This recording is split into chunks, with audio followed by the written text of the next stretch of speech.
Bienvenue dans le journal de l'intelligence économique, l'émission consacrée aux coulisses des marchés. Il y a 4 ans, notre émission évoquait les mésaventures de la bourse parisienne. Aujourd'hui, ces malheurs se confirment. La bourse de Paris semble complètement déboussolée suite à l'annonce d'un rachat du groupe Nice Euronext, dont elle fait partie, par l'américain ICE. Et ce n'est pas tout. La société ICE a annoncé dans la foulée qu'elle voulait se séparer d'une grande partie de la filiale européenne de Nice Euronext. Autrement dit, et en gros, garder Wall Street et vendre Euronext. Bref, la situation se complique et l'avenir de la place parisienne est dans le flou le plus total. Eh bien, on fait le point dans cette enquête signée Juliette Hiller et Julien Manzer. 1 an et demi, 2 ans que tous les... Souvenez-vous de ce reportage. Il date de 2009. Nous étions alors avec 3 syndicalistes de la bourse parisienne. Ils nous alertaient sur la perte d'influence de leur entreprise. En 2007, la bourse parisienne, à travers Euronext, se mariait avec Wall Street pour donner naissance à la société Nice Euronext. 4 ans plus tard, on retrouve l'élu CGT Ariel Rosenweg. Pour lui, le bilan humain de la fusion est particulièrement lourd. Ça a fait moins 50%. On est passé d'un ensemble qui faisait grosso modo 800 personnes à un petit peu moins de 400 personnes. Pendant que les effectifs diminuaient à Paris, Nice Euronext embauchait à Belfast. La société a recruté plusieurs centaines d'ingénieurs grâce à des fonds européens. Ça coûte moins cher d'avoir des informaticiens à Belfast que d'avoir des équipes informatiques à Paris. À Paris, l'ambiance n'est pas à la fête. D'autant que les dernières nouvelles sont incertaines. Nice Euronext devrait être racheté par une société nommée ICE.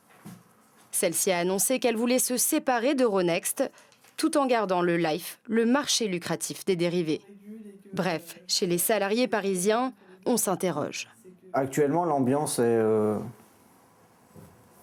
attentiste, un brin morose peut-être un petit peu, parce que depuis, il y a eu d'autres projets, d'autres fluctuations. Et à chaque fois, on n'a jamais l'impression d'avoir clairement notre destin en main. Alors quel est le destin de la bourse parisienne? Pour Stéphane Toulieu, qui place en bourse l'argent que lui confient ses clients, ni la stratégie ni l'avenir d'Euronext ne sont clairs. On ne sait pas trop où on va, hein, très honnêtement. On ne sait pas d'ailleurs si Euronext souhaite se rapprocher de Francfort. On ne sait pas si Londres a envie de revenir vers Euronext ou si on va avoir une cotation d'Euronext en toute autonomie. On ne sait pas non plus si toutes les bourses européennes sont nécessaires pour les affaires. Le sens de l'histoire, c'est une place pan-européenne, comme il y a une place aux États-Unis, enfin 2 places principales aux États-Unis. Il devrait y avoir une place ou 2 places principales en Europe, très certainement. Londres, Paris, Francfort, il y aurait donc une bourse de trop en Europe. Et visiblement, Francfort et surtout Londres tiennent la corde face à une place parisienne à la peine. Quelques chiffres, en 1998, les entreprises françaises se finançaient à hauteur de 42,9% grâce à la bourse de Paris. En 2012, ce ratio a été divisé par 8. En 2007, 52 entreprises étaient introduites en bourse à Paris, contre seulement une dizaine en 2012.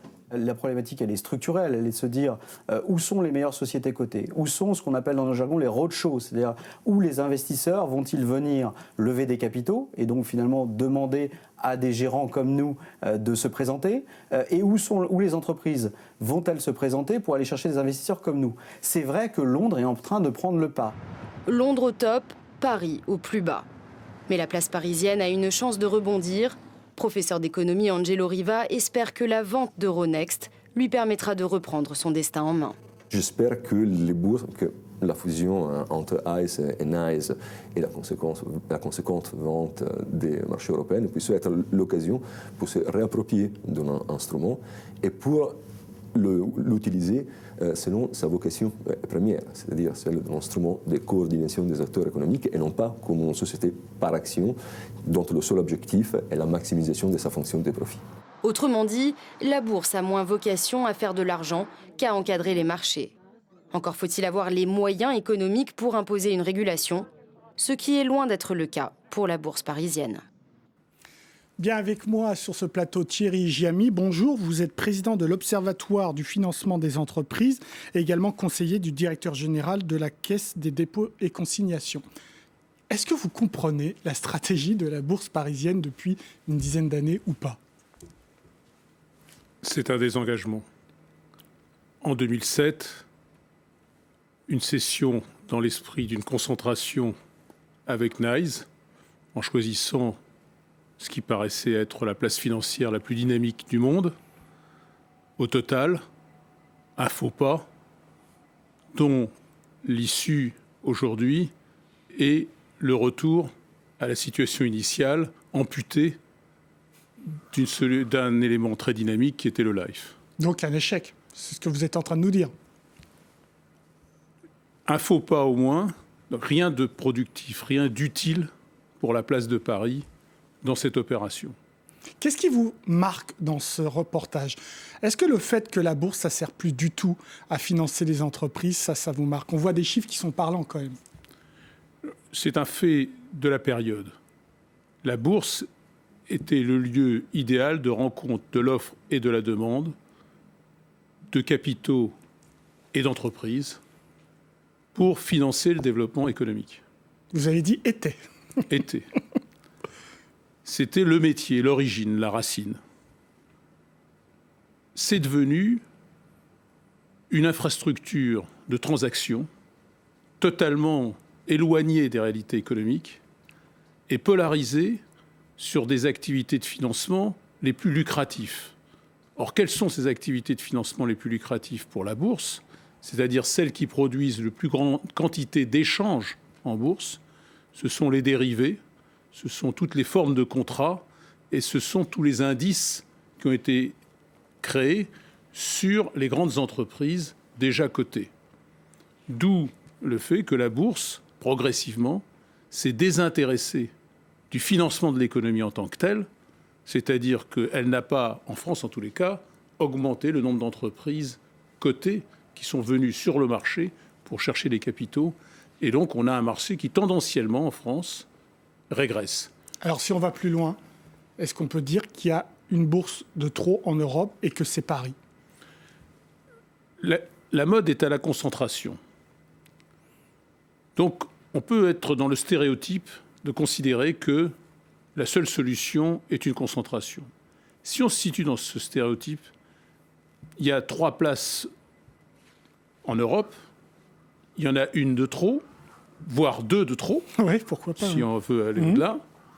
Et donc, et la France aujourd'hui, compte tenu de son expérience ces 10 dernières années, n'est pas le mieux placée pour être celle ou les deux, celle qui va réussir à concentrer l'activité boursière en Europe, ou les deux. Ça, c'est la vision stéréotypée, que j'appelle stéréotypée. Maintenant, ce que j'observe, c'est que des pays, pas des moindres, le Canada, l'Australie, ont pris le parti de conserver leur bourse dans leur territoire. Et à mon sens, c'est un signe important qui consiste à considérer qu'un marché boursier, c'est d'abord une infrastructure qui permet au capital de s'échanger en rapport avec les besoins des entreprises. Donc c'est un outil de souveraineté économique dans cette façon. Un outil stratégique très fort. Alors, vous l'avez dit, vous avez le même constat. Comment on fait pour s'en sortir ? Est-ce que l'une des solutions que vous apportez, qui est de créer une bourse des PME, PMI et ETI, est-ce que ça, c'est une solution ? C'est une solution partielle. Le sujet est simple. Nous avons en France très peu d'entreprises de la taille des entreprises petites, intermédiaires et moyennes qui sont cotées en bourse, qui ont recours au marché financier. Nous savons que, compte tenu de l'évolution du financement de l'économie, ces entreprises ont besoin de diversifier leurs sources de financement. Nous savons également que la bourse, telle que le métier s'exerce aujourd'hui, est inappropriée à ces entreprises. La conclusion est donc simple. Nous avons un besoin de financement. Nous devons mettre en rapport le besoin de financement avec l'offre de financement. Ça passe par une bourse qui est spécialisée, qui est adaptée, qui est conçue pour offrir à ces entreprises le capital dont elles ont besoin. Cette bourse dont vous parlez, est-ce qu'elle serait dans le giron d'Euronext qui reviendrait en Europe, ou est-ce que vous y pensez en dehors ? Jusqu'à présent, les pouvoirs publics ont considéré que ce devait être de façon privilégiée avec le partenaire historique. En France, curieusement, le partenaire historique reste Nice Euronext, même si le propriétaire a changé entre-temps. Tous les efforts ont été faits pour essayer de trouver une solution avec ce partenaire. Ces efforts, aujourd'hui, ne sont pas conclusifs d'une solution qui convient. Donc la question qui va se poser, c'est de savoir si nos intérêts stratégiques de financement de l'économie ne nous conduisent pas à abandonner un partenaire qui renonce à venir sur notre terrain pour privilégier une solution soit avec des investisseurs nationaux, soit avec une autre bourse européenne qui pourrait venir sur ce marché des PME et des ETI. Merci beaucoup Thierry Giamy pour ces réponses. L'émission est terminée, mais comme d'habitude, vous pouvez la retrouver sur france24.com. En attendant, restez avec nous car l'information continue sur France 24. Au revoir.